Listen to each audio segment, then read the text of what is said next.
It's also far and away the #1 medical service that's denied, where people haven't, your client has insurance, the plan says no.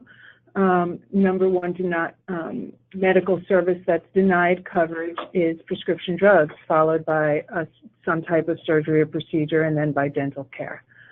You can see that the numbers are much less. There's a lot fewer cases overall of where medical services are denied compared to where medical services are needed. Here, the N number, that's the total number, is 1,488, 1,488. Here, the total number is only 350. So again, now we decided, this is the first time I looked at case duration for the same period, January through June. And again, we're looking at 2.1 needs prescription versus 4.6 on the drop-down menu, denied prescription. The needs prescription cases are open and shut to a much, much greater extent than denied prescriptions. This often involve the appeals process and tend to last longer. But you can see a vast majority of cases are open and shut on the same day or within a week.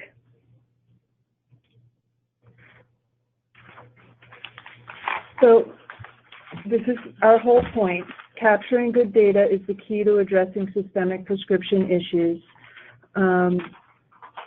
Screening a case to identify a client's needs in order to identify the best advocacy strategy is easier when combined with an eye to good data.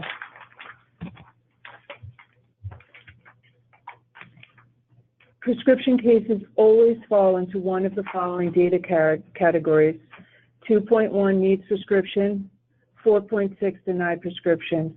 When it's a medical services needed, and then the drop down is prescription, these are the types of reasons. The client doesn't have insurance. They have insurance, but they can't afford their medication, so it's an affordability question. There's some kind of administrative error blocking their access to the needed medication. Maybe they just need information about how to get their medication or how their coverage works, and we call that client education. In the denied prescription section, you know that your client has insurance, and the insurance plan is saying no, even though your doctor asked for it, we're not going to cover it. And that's the only thing that goes in denied prescription.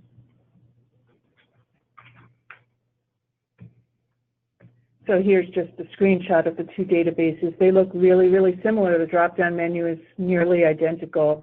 That's the medical service needed. It's whether you need the service or if you're denied the service.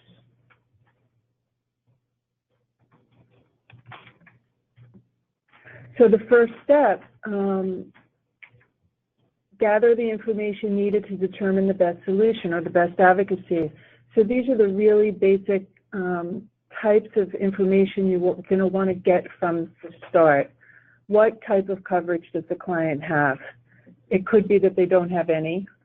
If it is Medicare, I'm just listing the types of plans here: Medicaid, Medicare, essential plan, employer-based, commercial. Of course, within employer-based, it might be a union plan, for example. You always want to indicate whether it's Medicaid managed care or regular Medicaid, otherwise known as FFS, fee-for-service, or straight. A lot of people refer to it as straight Medicaid, all synonyms, but not managed care. And with Medicare, again, you want to identify original versus advantage. And if there's a Part D plan or an MLTC, you want to note that too, and hopefully get the plan name. So then that's the next section, managed care plan. Get the plan name if at all possible. Of course, it's helpful to know if the plan, what type of managed care plan it is. Is it an HMO, an EPO, a PPO? Is it self or fully insured? These are going to all help answer the question of, if they do have coverage and the plan did say no, what are their appeal rights? Is there something we can do about it? Name and dosage of the prescribed medication, if at all possible. It's all very helpful. So we'll move on to the roadmap. It's pretty simple. The question is, does the client have insurance? If the answer is no, you're going to do what you can, and we're going to talk about these steps in the rest of this training. But basically, well, you know there's no insurance company that can be held responsible or to be compelled to cover this needed medication. So the goal is to get it, help the client get it in the best, cheapest, most accessible way. If the answer is yes, the client has insurance, that still might be what you wind up doing after you have determined that there's nothing you can do to get the insurance plan to pay. So is the plan denying coverage? Is the next question, and then you're going to determine, can we help the client file an appeal or a complaint or a grievance with the plan to compel the plan, or with the DFS or the Attorney General's office in the case of a complaint for a plan that follows New York state law, to require the plan, even though the plan says, no, we don't want to cover it, we're able to convince either the plan or an outside body to make the plan cover it. That's why there's so few of those cases. Everything else goes in 2.1, needs medical services, and you're going to find a way, hopefully, to get the client the best cost or get over. Is there a hurdle to getting the medication? I'm using the phrase admin hurdle, which can be a pretty, we're going to get to that in a few minutes, but it can be a billing error, it can be a provider error, it can be an ISO error, all sorts of errors, a misspelling on, we'll get to some examples later on, but usually those types, you're going to address the hurdle, which probably means making a phone call to the plan or the provider or the pharmacy to fix whatever bureaucratic error has occurred that's blocking access. And then direct the client to the cheapest, best, low-cost option, assuming the insurance company isn't paying for it.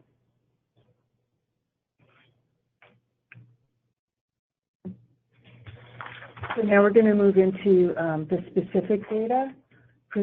We're starting, it's a little counterintuitive, but we're starting with the denials first, where there's fewer cases and it's more complicated type of advocacy, because this is what we're saying, you want to rule this out before you go and solve the client's problem in the moment. You want to make sure there's not a more comprehensive solution, which would mean getting the insurance to pay for it. So we're in 4.6, denial and appeal denial. And really, and we pull those two little pies out at the top because technically those shouldn't be here. Those cases that are about affordability and administrative hurdles, those should be in 2.1. They're not denials. There's no appeals. You should take those out as options, right? It's not, these are not drop-down menu options. This is just a way when I review the data and I see the content of the notes, I read what the case is about, I've made these categories, and we're going to get into what kinds of issues could be categorized under affordability or under admin hurdles, but they're not actually the drop-down menu. The drop-down menu just says needs prescription, right. Just the service needed. Or, well, when it's denied, it's the service that's been denied. And me running the data is trying to get into what these cases are about, so that we can identify sentinel issues, look at policy solutions, things like that. So in the 4.6 denied, it really should just be appeals and prior auth denials. And I'm going to explain what the difference is between those two in a minute, too. And for the most part, we got that here in the first 6 months of 2017. So, okay, so for appeals and prior auth denials, these are the ways that the plan says no. It could be that we're not going to cover this medication because it's off formulary. That's the #1 reason. And I think that number, 37%, continues to grow as new medications enter the market, generics become available, plans are allowed to change their formularies mid-year, and previously go-to drugs now have competitors, and they're getting kicked off formularies, things like that. Not medically necessary is a big umbrella term. I've split it up to not include step therapy, experimental, prior auth required shouldn't be there. That would be an admin hurdle. Prior auth required means the doctor didn't submit a prior auth request, and it's not that the plan is saying, no, we won't cover the drug. The plan is saying, submit a prior auth request, and we'll tell you if we will. So the client or you have to go back and tell the doctor, submit a prior auth request. And so that's not technically a denial of coverage. Yeah.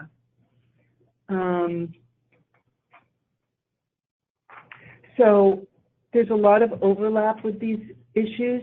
And again, I'm going to get into it a little bit more, but just to give you an idea. And also in other, there's dosage amounts, which I'm going to separate out into its own category next time I run the data, because especially with the opioid pain management medications, there's a lot, we're seeing a lot more type of, we'll cover it, but only this many, at this dosage, not the dosage you want us to give you. We'll cover it a lesser dosage.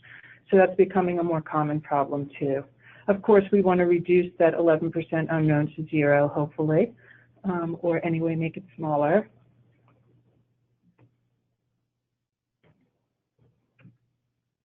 Do you know what were some of the unknowns? The reason why? When the notes don't tell us. Oh, okay. We know there's a denial, but we don't know what the denial is about or what it's for or what happened. Yeah, the notes don't tell us anything other than it was coded as 4.6, basically. So you need everyone, if you use this drop down, or if you don't. Yeah. I mean, we don't need like a whole like wrong story in every case. We're not trying to ask you to write like full-blown paragraphs, but we're asking for prior P-auth denial, date, not medically necessary, and I always just write NMN for that. We're asking for your entry to make sense.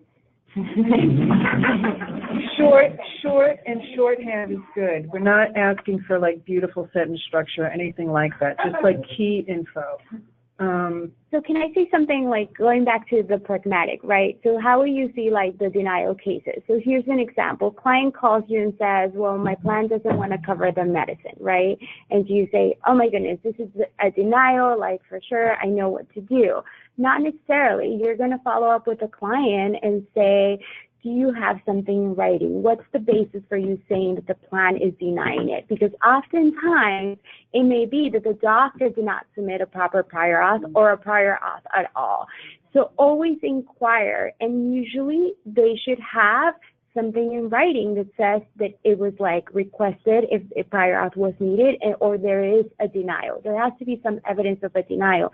The client just saying the plan doesn't want to pay for it could mean a lot of different things. The pharmacy told him, oh, forget it, like you're not going to get it. The doctor told him, oh, forget it, you have to try something else. It may be that it becomes some other generic alternative, for example. Right. So for denials, it's kind of like the serious stuff, right? Like there's a basis of why the client is saying there's a denial, and it's usually a document, and they follow the steps to get whatever medication. Yeah. What if it's like Medicare Part D and somebody gets prescribed a drug that requires prior approval or isn't on the formulary? They go to the pharmacy says your plan won't cover it, and then it's up to the client to call the plan to request an exception, right? So, or just maybe the doctor will be willing to switch them to a covered drug, in which case it doesn't get into prior auth. But at what point does it become a prior auth denial?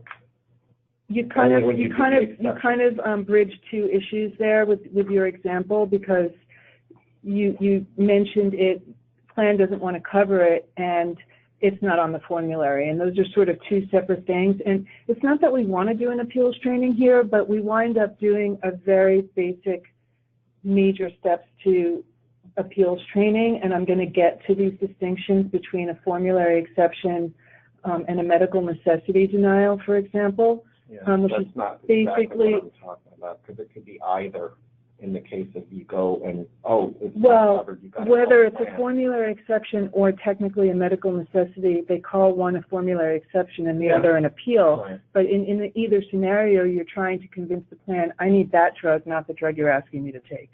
I need this drug because that drug doesn't work. I need this drug because I've been taking it for 40 years and my doctor says it would cause me harm if I change, and the doctor has to submit a letter. With Part D plans, they do offer formulary exceptions, but not on the more expensive drugs as far as I understand. The higher tier level drugs, like specialty drugs, are not eligible for formulary exceptions. You know, that's correct, right? But again, we're gonna move. You just can't get them. There are also, this is a whole. A tiered exception. Oh, tiering. Yeah, I'm sorry, yeah, tiered exception, of course. You could still possibly get access to We're gonna get to some of these. No, that's okay. You can, and we'll repeat it when we get to the slide where you can see it in writing, because it helps to see it in writing. Yeah. Yeah. Any other questions regarding this slide? There's a question. Yes. Okay, there's, gosh, I'm blind. I'm going to try really hard. Scroll up to the top. Oh, we have quite a few. So we have a few questions. I'm sorry. I've already failed at my one task here. All right. I personally Googled the kind of wrist pain I have, and then I got a predator call from a pharmacy with a phone number from this county. Can I scroll? Sorry. Oops. The screen's a little far away, so it's challenging to. Is there any way to make the text bigger? All right. They said my insurance will cover pain med. I told them that I never asked anyone to call me or prescribe pain med. So I think this question is in general, like someone went and started searching for a pain medication and somehow that information got around and they were then being bombarded? This is not really relevant to this training. You're asking a very general question about, I Googled a medical condition and I got picked up by some kind of digital ad thing that has been pursuing me, and I don't really know how to give advice on that. It's okay. We'll follow up. It's okay. We can go to the next sentence. Yep. Okay. Go down. Go down.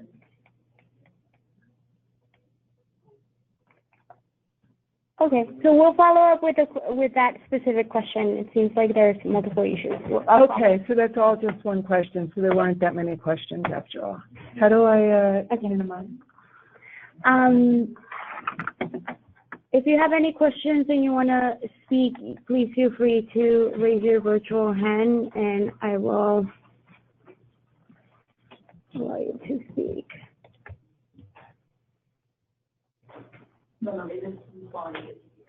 Okay. Okay.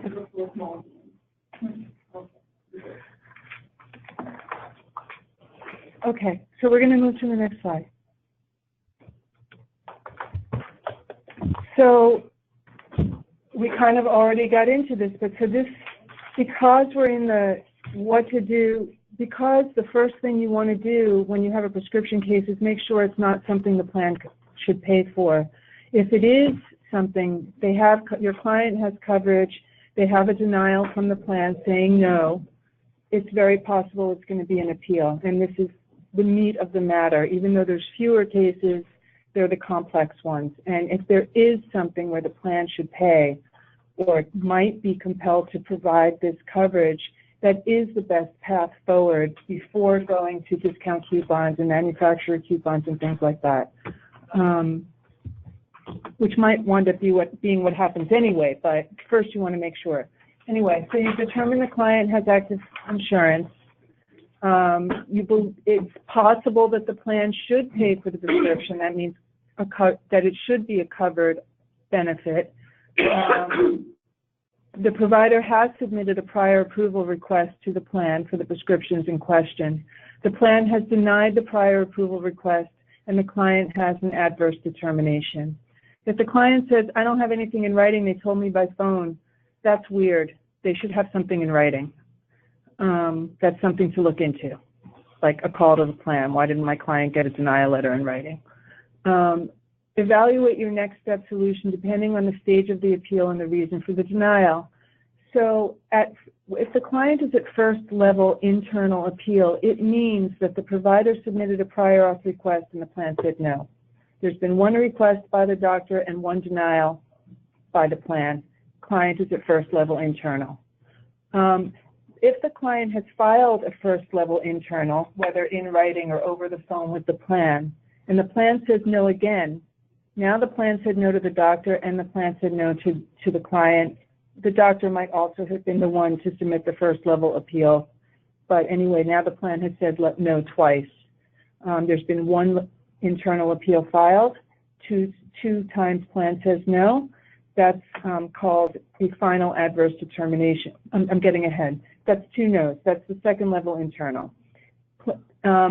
Most plans have a second level internal process. So plan has said no twice, you can ask again. Second level internal.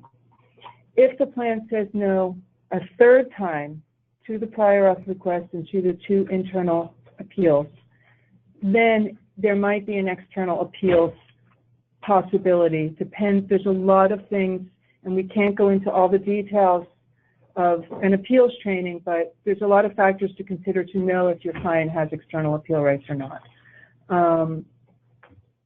But after they file their first level internal, they're going to get what we call an FAD, a final adverse determination, even though they can still do the second level appeal, so the lingo is a little confusing.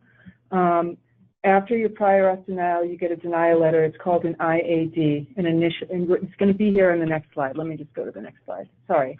Initial adverse determination, this is made when the plan says no to the initial prior authorization request, an IAD. That's what it's going to say across the top. And this is a slide that we've lifted straight from the appeals training. So it's not specifically designed for prescription drugs. You can replace the word service with prescription drug, but it really would hold true across the board. And the phraseology is a little different than what I'm using for the rest of the data training too, because it uses medical necessity as the big umbrella and puts in clinical criteria, experimental, investigational, scope, scope or duration, and the context of prescription drugs would be dosage amount, for example, supply limits. Not a covered benefit could be off formulary. And the last one, again, is like a limit to services. So this is what comes the first time the plan says no, after the prior auth request. The second time the plan says no, you have filed an internal appeal saying, don't say no, say yes, and they say no again. So that's your denial letter to your first level internal, and it's called a final adverse determination, FAD. And again, when you're taking notes, FAD, IAD, and date, that's all you need. You don't need a whole sentence.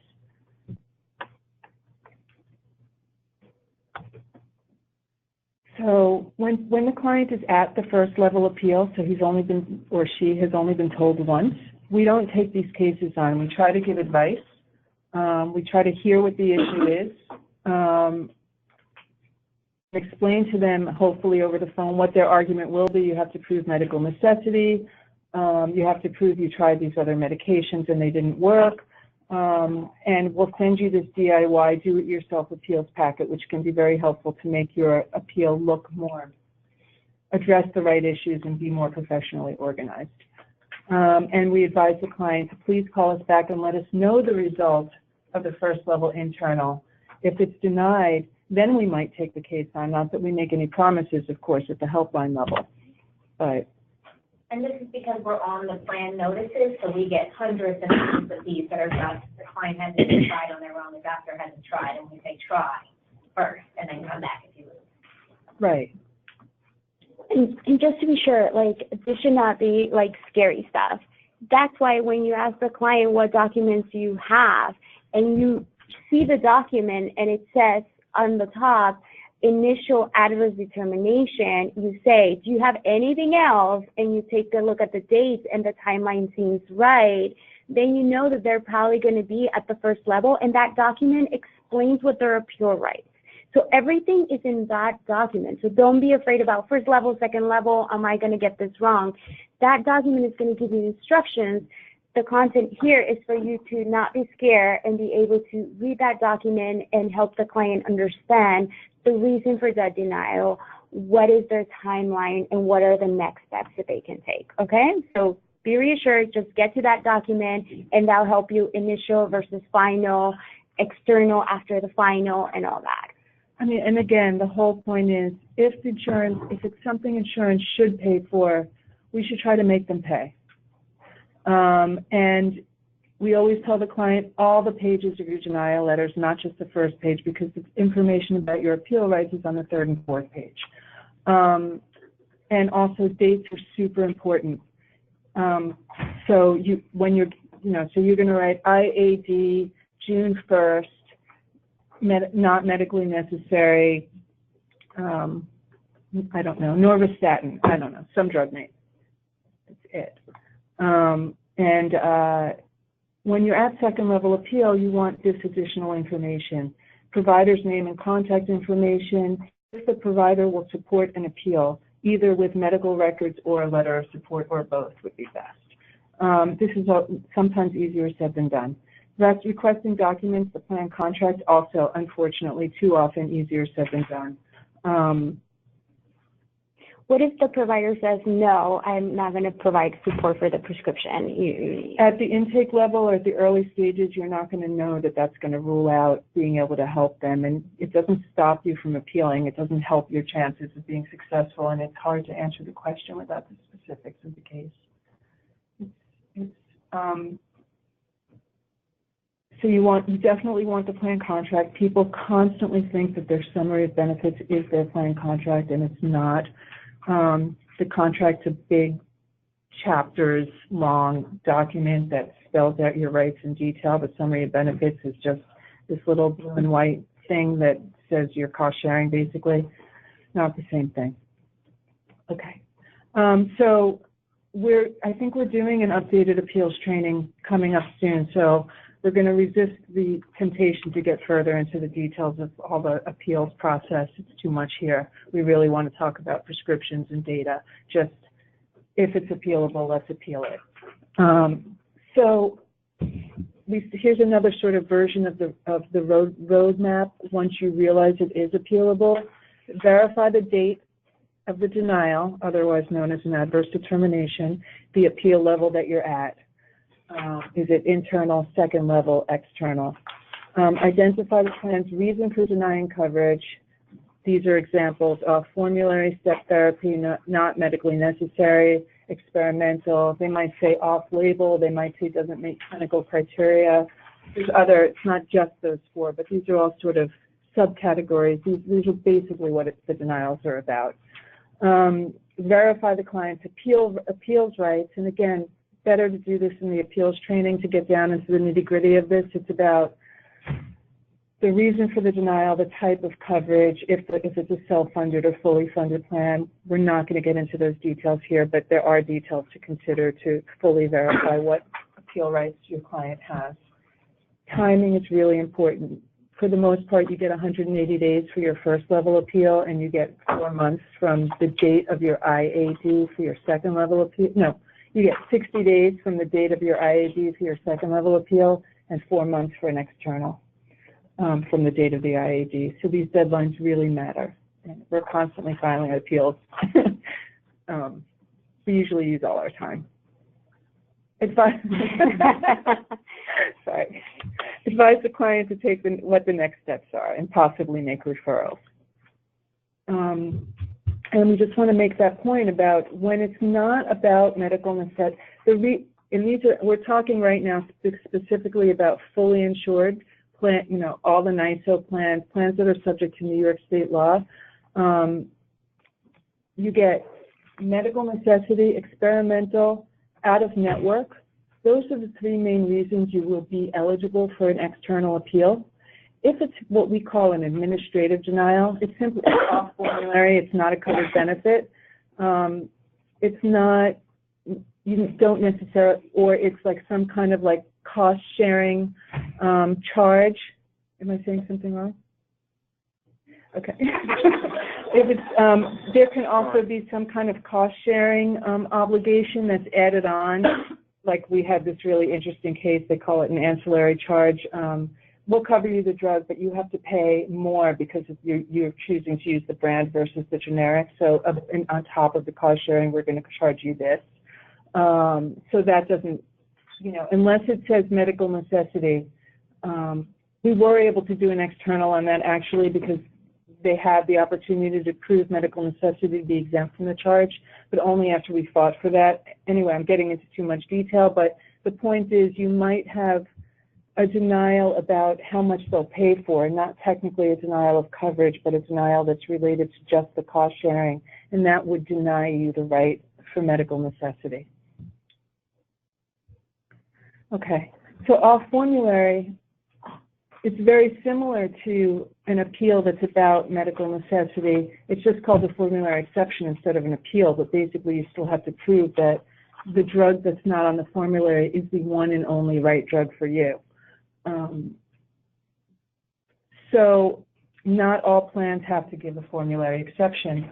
All non-grandfathered small group and individual plans do have to give a formulary exception, but grandfathered plans like union plans and large group plans do not necessarily have to offer this process. And people who have those kinds of plans, who need an off-formulary drug, have no way to argue with the plan. It's medically necessary that I take that off-formulary drug, so you should cover it. They have no route by which to argue medical necessity for an off-formulary drug, and it really stinks. I did read recently, just while putting this together, that the advice is to try to file a grievance with the plan, but it's less likely to be successful than a formal appeals process or formulary exception process. So just going through this, it's necessary to prove the on-formulary alternative will have an adverse effect or be ineffective. If there is no on-formulary alternative, it's necessary to prove that that's the medically necessary medication for the client. In some cases, and then again, we've had examples where you win the formulary exception, it comes into your plan at such a high tier level, like a 50% co-insurance, that it's still not accessible. So then it becomes a needs medical services affordability issue after you get through the appeals process. And then I also have a Medicare case where my client was, and the medication was Nexium, very common. The drug, she was granted a tier exception last year that was supposed to be, it was still on formulary, and it was supposed to be good for a year, the tier exception, and the end of the, and that was September to September. And in November she gets where Nexium's not going to be on our formulary next year. And in January they say, because it's not on formulary, your tier exception is no longer valid. And she gets a formulary exception, but it comes in at tier 4, 50% co-insurance, and it's still going to be unaffordable. And she has a letter saying, because you got a formulary exception, you can't get a tier exception. So it's hard to make drugs, to get them to give you drugs that you can afford.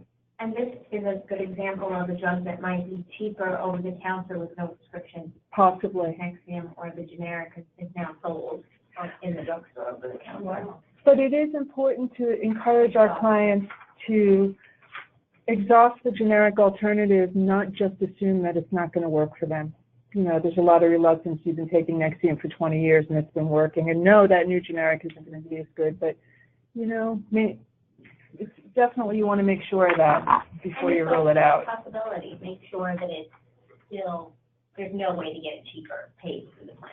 Right. I mean, we're exhausting the possibility before we go say, I mean, to see if they can take the generic is exhausting the possibility within what the plan will pay for. But if they need the Nexium and they can't get it at an affordable cost with insurance coverage, then you're going to manufacturer assistance, discount cards, cheapest pharmacy, things like that. Did you have a question? My question was shopping around in different pharmacies. Yeah, and we're going to get to those resources too. Like I said, we're doing the whole denial part of the training first, which is sort of seems backwards, but How can someone prove that there is an adverse effect? with the support of their doctor, with clinical proof that you do a trial for however long the plan requires, 6 weeks, 3 months. and you go to your doctor and the doctor notes still has symptoms. So the question, sorry, Michelle. So the question was, how do you prove that there is an adverse effect? And Michelle was explaining there has to be some medical basis, and usually your provider will be able to document that. Right. Or just, it's better, clinical records is best, but a letter from the doctor attesting to the adverse effects, or his or her professional belief that, or opinion that this is the only right drug because of your comorbid, other concurrent conditions you have, for example, that might make you intolerant to a certain class of drugs. Yeah.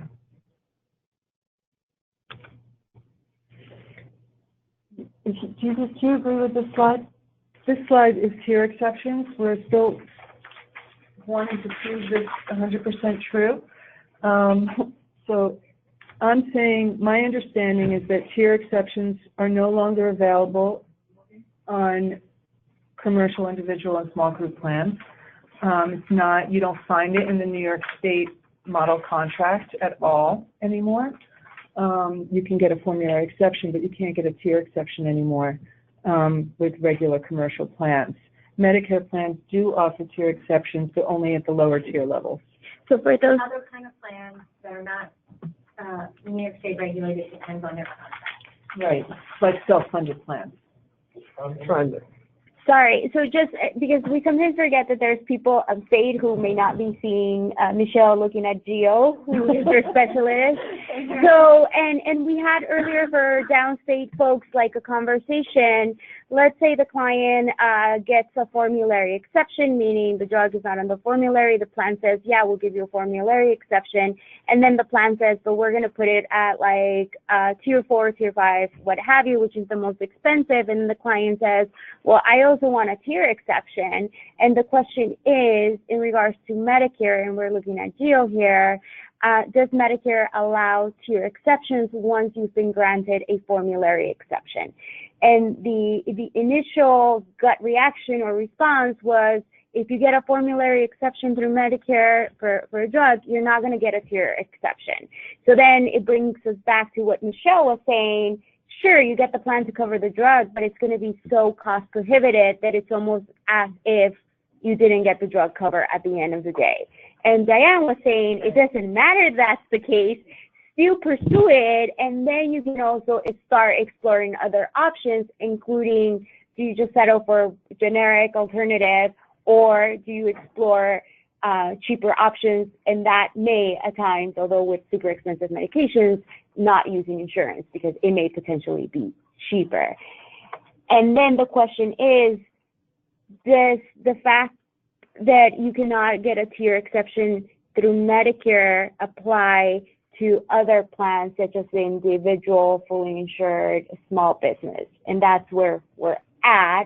And we're going to do additional research and follow up with everyone to make sure we have the different roles. Is that only like a Medicare role, or does that apply also to individual, small group? Michelle is saying, I've read the contract and there's nothing there that says that you're allowed a tier exception. There used to be tier exceptions and now there's not.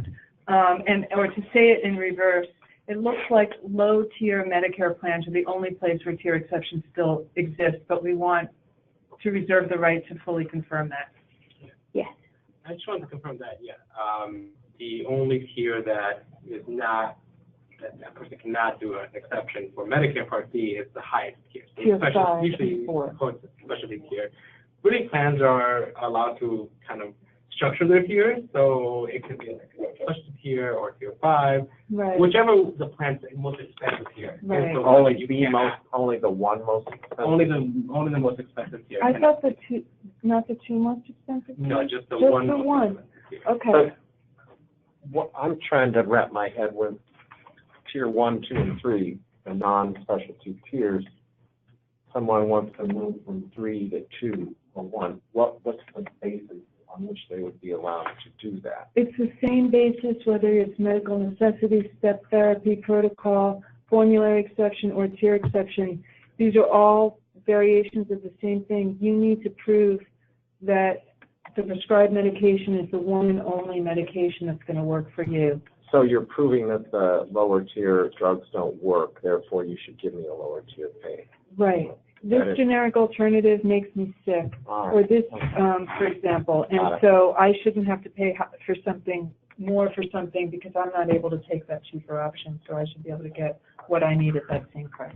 You then have to prove that you can't afford it, or just because you don't? They don't care if you can afford it or not. You never care about that. They don't care, but I mean, they never care. But I'm saying. I'm not endorsing that position. No, what I meant, do you still have to prove you can't afford it, or just enough to say? It has nothing to do with no. It has nothing to do with affordability. It's about fairness in the eyes of the law. I shouldn't be penalized by paying more for this drug when that cheaper drug is not a viable alternative for me.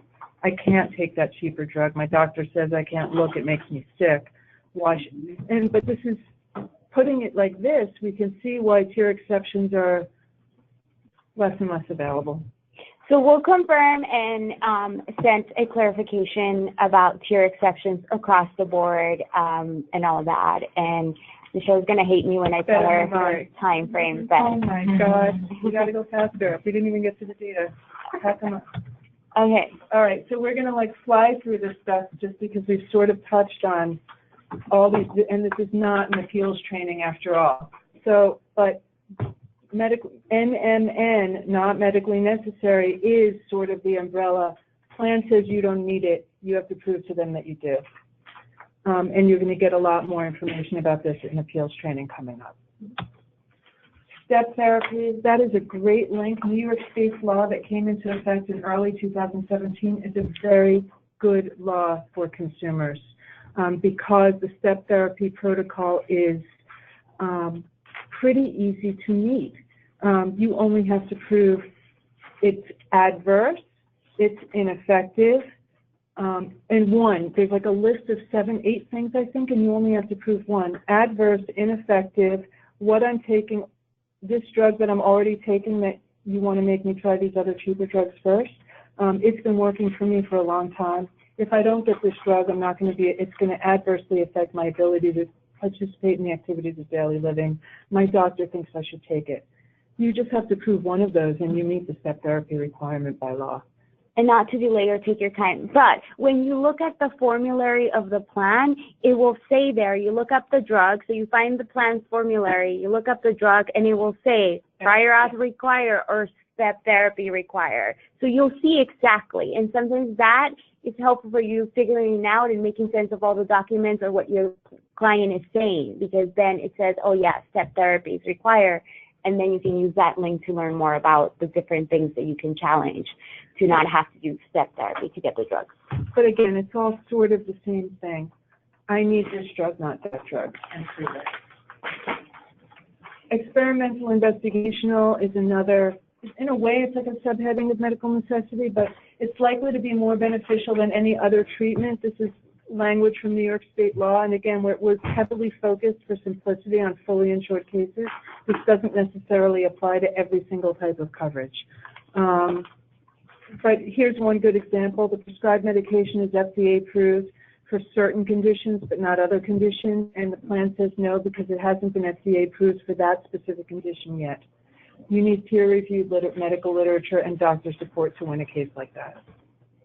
All right, we are moving on from 4.6 denied. So you've totally exhausted, you've decided, you're not exhausted, you've exhausted the possibilities, you've determined, is this something that can be appealed, is this something the plan should pay for? Let's say the answer is no. The vast majority of cases are going to go in the needs prescription 2.1. I decide, and these are the prior auth denial shouldn't be there. There should be a prior auth required could be there because, but anyway, we're not going to get into the nitty gritty now because now we spent so much time.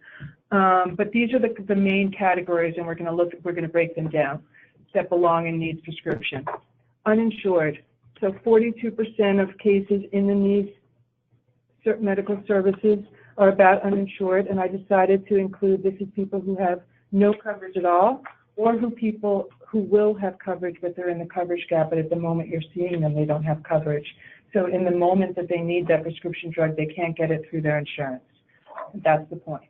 And so just to review, first of all, if you have someone who doesn't have coverage, of course you want to see if you can provide them with some navigator services and get them coverage. That's the first step. If they're in the coverage gap, and we all know this could be because of the 15th of the month rule, they've enrolled, but the managed care plan hasn't started yet. They're enrolled in Medicaid, but the managed care plan hasn't started that. That is probably one of the most common reasons that people don't understand that they have fee-for-service for that window of time, anywhere from 2 to 6 weeks before the managed care plan starts. And they're showing their old United Medicaid card that, had expired. They let their coverage lapse, they re-enrolled, they're stuck 6 weeks in the coverage gap, and they don't know that all they have to do is put their Medicaid benefits card there at the pharmacy instead of their United card, and they wouldn't have a problem. Really easy problem to fix. That's some cross between an admin hurdle and client education. And really, really common. I'll bet like a large number of cases that are like, that you're going to see and solve are about that. And that little detail, that essential plan 3 and 4, so you're Medicaid eligible by income but not by immigration status, they actually don't have the 15th of the month rule. So when you enroll them, their managed care becomes effective from the 1st of the month in which they enroll. So admin hurdles. That is 17%. I don't discuss client education in the breakdown because it's pretty self-evident. They need information about how either to get how their coverage works, or how to, what pharmacy to go to, things like that. How in-network works, things like that. Admin hurdles is a really interesting category. Most admin hurdles, meaning client can't access their meds but should be able to, and insurance should pay. So these are people who have coverage. And I just listed some examples, but there's many, many, many more examples than these. These are just random examples I thought of. Biggest reason, plan or provider error. For example, pharmacy system shows a block of coverage, but coverage is actually active. Client's name is misspelled in the system. A billing error could be that they charge the wrong copay, or the wrong tier level is billed, or the wrong dosage amount, or the client needs it to get a new prescription, whether it's because they have a new plan or a new doctor, or you need a new prescription after you've had 2 refills, things like that. These are all these are all fixable. There's a remedy, and a remedy probably involves a phone call to the plan, to HRA, to the pharmacy, to the provider. NISO error is another fun reason for things not working, or with Medicaid recipients in particular, access restrictions could, maybe they don't even understand the nature of their access restriction. We're not going to get too into details here, but when you have a limit on where you can go for coverage. Restricted recipients. So the next most common category, unfortunately, is, we're moving on to affordability. 16% of issues that would be logged under 2.1.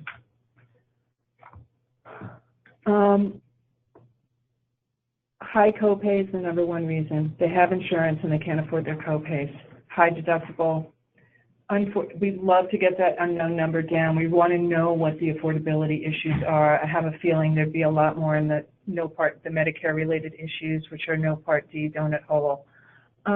Technically, I think coverage gap shouldn't be there and prior auth.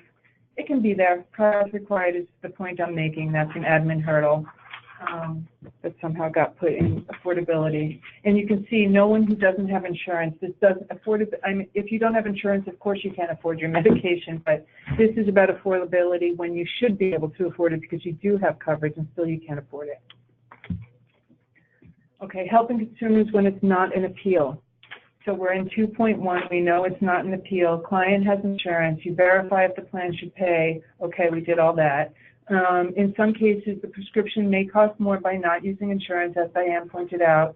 Provide your client with insurance to find the lowest cost option, and here are some types of resources: patient assistance programs, prescription discount cards, other. So we're just going to run through some of, and I have a feeling you're all somewhat familiar with all of these, but it's good to have it all in one place anyway. Prescription patient assistance programs are pharmaceutical manufacturer direct-to-consumer programs that help lower out-of-pocket costs. It can be offered through the state or through nonprofit groups. You want to verify the eligibility requirements. You can use Needy Meds or Partnership for Prescription Assistance. There's also drug-specific assistance programs, and this Epocrates site gives you information by drug with generic versions and manufacturer. And you always want to check manufacturer websites for eligibility criteria and manufacturer-specific patient assistance programs. Prescription discount cards are offered by pharmacies, drug manufacturers, grocery stores, etc. If consumers have insurance, they can still apply for a discount card, but we'll find in many cases that, and this issue has been in the news a lot lately, insurers do not accept discount cards in lieu of cost-sharing expenses. Discount cards can be especially useful to consumers who are in the coverage gap or uninsured. And again, we have Needy Meds as the resource, as the primary resource. So, and then there's a prescription assistance program that you can enroll in based on eligibility, and we left out extra help, I realize here. But, and I think you're all familiar, your printout doesn't have the website. I put the websites to point out particularly that the Diabetes Advantage program is a price chopper. I don't know. I just when I was like looking through this, just 5 minutes before we started, I decided to look up that because I hadn't looked up the Diabetes Advantage, and I realized it was price chopper, and it doesn't. I didn't notice that it said specifically that it had the whole picture of the state of New York. It didn't look like it was limited. It's worth looking into. I'm not sure. I think you should take out deductibles under Epic. It won't pay a deductible. Epic doesn't pay the Part D deductible? Oops. Yeah, I'm taking notes. Yes. For fee plan members. You should try to pick a plan that doesn't have a deductible if they're going to have that. We'll fix that. We'll update the slide. But yeah, if you could cross that out on your printout for us, thank you. Sorry. NITO prescription price search engine provides price information for most prescribed drugs and their most common dosage amounts, and that's the link. GoodRx collects prices and discounts to give you a good cross view. Big Apple Rx, New York Rx are all worth looking into.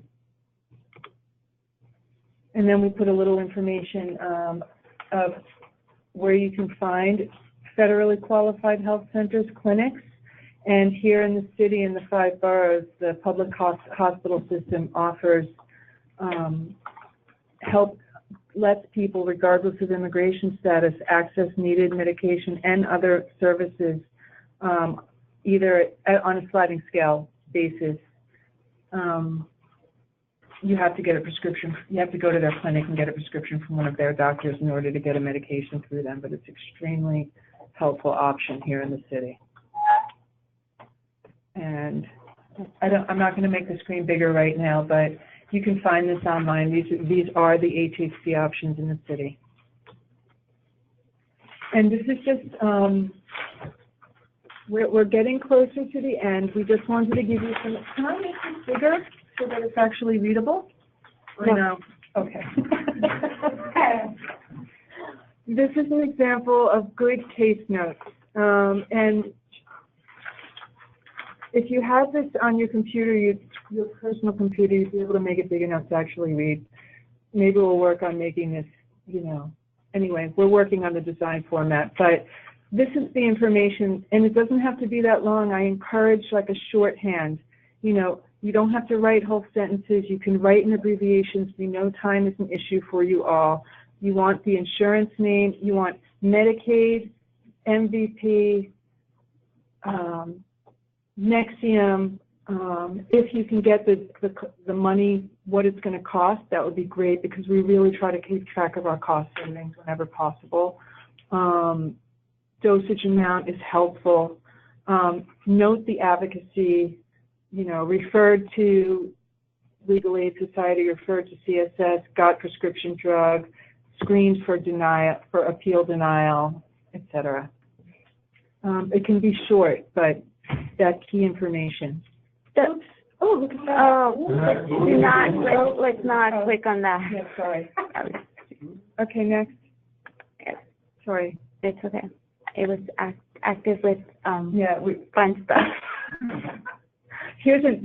I know they're a little long, and if you could read the text, they're really good case notes. They tell the whole story.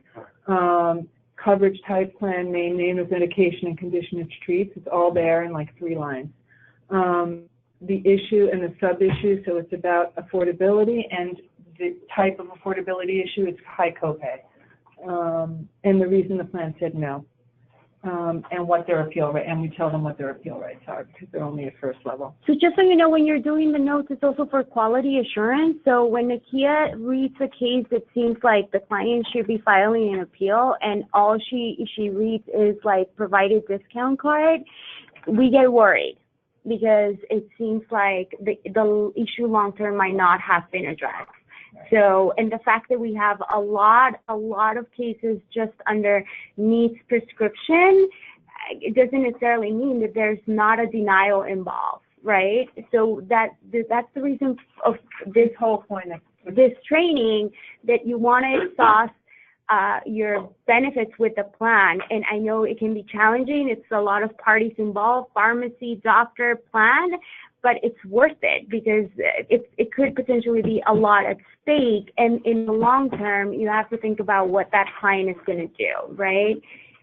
The pharmacy is probably not involved in the appeals process. It's all about convincing the plan that they should cover it, and you probably need doctor buy-in with that process. Here's an example of case notes which we wish were better. The one on the left isn't bad. It names the drug. It says it's not covered, and what the cost would be, but it doesn't tell us why it's not covered, and it doesn't tell us what kind of coverage she has. So we don't know if the savings card was the right advocacy, because we don't know if maybe there were appeal rights there. And then the one on the right, health prescription, most of the information is missing. We don't know anything about anything. We only know that insurance didn't cover it, but we don't know why, and we don't know how even. Was it a savings card that was given? Obviously, it's pretty clear it wasn't. There was no screening for appeal rights. Yeah, but again, yeah. I just wanted to add the importance of, if you can do the appeal, to do it, because when I think about the case, had we not taken that case, you wouldn't have made this any changes on that, right? Because the defendant was denying the prescription revision, and so now more people are able to be covered by it because of our advocacy. So I think it's important that we should file, wait a minute, why the case is running out, why the insurance is being denied. It's to read that reason. Maybe in this case, I think, in another case, it was because they denied a sibling, they approved a sibling one, but they denied, the other sibling, but they have the same condition and everything. If those are not in the notes, then it's not useful. So we can't make that. And also, if generally as internal appeals and external affairs are not something that you do in your everyday advocacy, that's fine. That's what we're here for. That's what specialists are here for. If you like it and you want to keep it, we can help you through it. If you have never done an internal appeal before and don't care to, this is what we do every day. So, and so you shouldn't just be skipping that appeal because it's not part of your practice, because that's a mistake on me. So we have, we promise we're almost done. A couple more minutes, but just to reiterate what Nakia and Diane were saying, it's so critical to do appeals, in part because you must work on a case that can address a more systemic issue, like a drug that is just not being covered that could be life-saving and so forth. And Diane's point was, if you're not comfortable with it, get technical assistance from us. And that may also be referring it to us to take on the appeal, All for right. Michelle to take on the appeal. Yeah. The recap is just, this can be just really helpful, like little chart if you're like in the screening process. Everything on the left basically goes into 2.1 and everything on the right goes into 4.6. So it's just like, it gives you like the vocabulary of the issues, the categories and the way we're defining issues. It can help you, get through the screening process faster, therefore, hopefully. Okay. And again, this is just 1 second. Once you identify the need, we've done all this. Determine if the consumer has insurance. If they don't have insurance, refer them to an enroller. Help them enroll in coverage that will help them get the medications they need, because we didn't mention that part of it is MSP, Part D. Those kinds of enrollments also might be what you screen and find about why the client can't get the med they need or afford it. And then determine if they have the coverage, should they pay, send the DIY first level if they're at first level, and identify if it's a higher level appeal and decide what the best thing for you to do is, whether you keep it or ask us for help. And address admin hurdles. And that's it. Any questions? Like everyone wants to leave, they're hungry and it's lunch 5:05. time. For upstate folks, just give me 1 second. I'm just going to check to make sure there are absolutely no questions. I hope that you found this useful. There might be a question. Give me 1 second. Any specific programs that can help uninsured with? Suboxone. That's a opioid. It's not the one that saves you. It's a maintenance alternative, and we'll have to get back to you on that. I know that for a while, some of the upstate agencies had specific clinics for Suboxone access, but I don't know. And also, it'd be helpful to know, where's Roberta located? ATC Tompkins. Okay. Let us do a little legwork and get back to you about what's going on right now in terms of those kinds of programs. Okay. Well, thank you very much for everyone who joined our call. We will have a recording of this training and provide it, and then follow up with any questions that were raised. I hope you enjoy the rest of your day.